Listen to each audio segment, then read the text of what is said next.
Major spoilers for Donkey Kong Bananza ahead. Hi guys, it's Scotty Boy. Today we're gonna be ranking every single layer in Donkey Kong Bananza. We're gonna do all the mainline layers. We're not gonna do any subworlds or anything. Alright, we're gonna be ranking all the layers from the worst to the best in my opinion.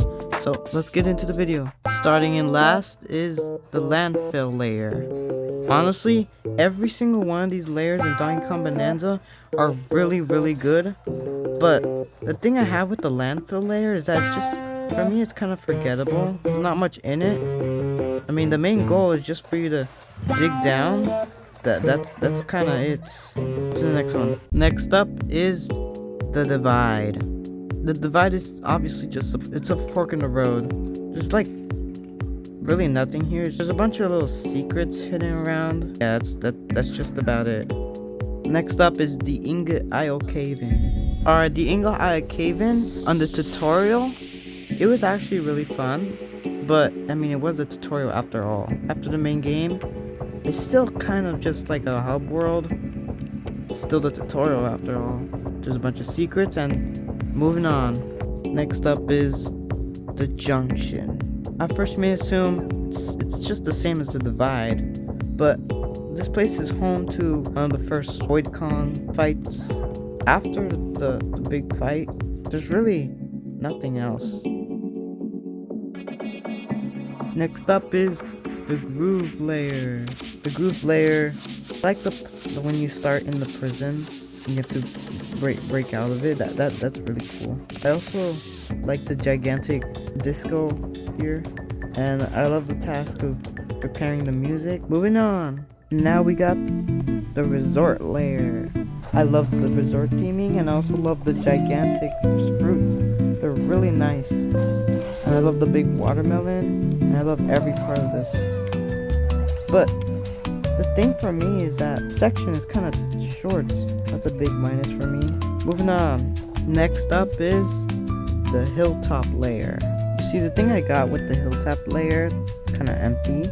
It's more of like a middle section between the lagoon layer and the canyon layer. That's kind of it, but there's a bunch of secrets like this little cave here. Moving on. Next up is the lagoon layer. The lagoon layer is really cool. You get introduced to Bananzas, and this place is really big. Bunch of platforming sections, really fun places. But the thing is that why I placed it so low, there's better layers. Moving on. Next up, the Tempest layer. This is where you get the Elephant Bananza. The Elephant Bananza is kind of useless. I mean, all it does is create chunks. Like, that's cool, but when am I ever gonna use that? Something I hate about this area is the boss fight. The little flying guy, I forgot his name, but like I hate him. The way you defeat him is to attach chunks to him. I think I just have a skill issue, but I don't like that way. Moving on! Next up is the racing layer. I love the racing layer. Look at this gameplay. You collect dirt to fill up your meter, and then you blast off. And the rainbow blasting off makes you go super fast. Moving on!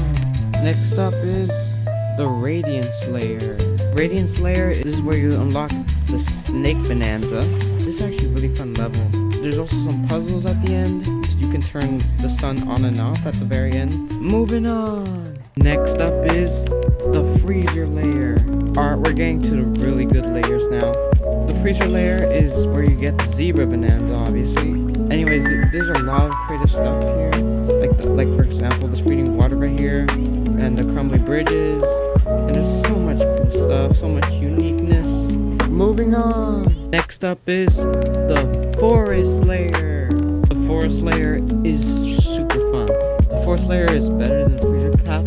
I'll tell you why. You unlock a Bananza in the game. The Ostrich Bananza, you can literally fly with it. Depending on how you use this, it is so overpowered. This is a really cool level. I love the poison water. I love every part of this. Moving on. Next up is the Canyon layer. I love the Canyon layer. It is so fun. There's so much going on. So many secrets hidden everywhere. This is where we get introduced to the Mad Mixer, and there's so much to explore, and it never gets boring. On to the next one. Oh my gosh. The next one is the feast layer. The feast layer is such a good layer. Not only does it have everything that makes the canyon layer great, it's themed around food, and I love food. Call me Biggie, but who would not eat this gigantic hamburger? This is just a better canyon layer. There's only two that top it. The forbidden layer. The forbidden layer is amazing. Look at the visuals. The view is amazing. You have to pay literally $9,999, but I mean, it's worth it. Look at that. You can create little platforms like that. This layer is the perfect build up to King K. Rool. To the next layer. Alright, you already know what time it is. It's the planet core. Oh my gosh. The planet core is absolutely the best layer in the entire game. It's a gauntlet that takes before the final boss, and then the final boss, King K. Rool. The final boss is literally so perfect. Look at this view. The graphics are absolutely stunning. Gameplay is absolutely wild, fun. I love the final boss in the New Donk City reveal on the ending, the credits. Everything is so good about this. Like, it's actually so crazy. Thank you guys so much for watching. And yeah, this is my opinion. And if you don't like where I placed your favorite layer, then sorry. Anyways, thank you guys so much for watching. I hope you enjoyed this video, and I'll see you in the next one. Bye.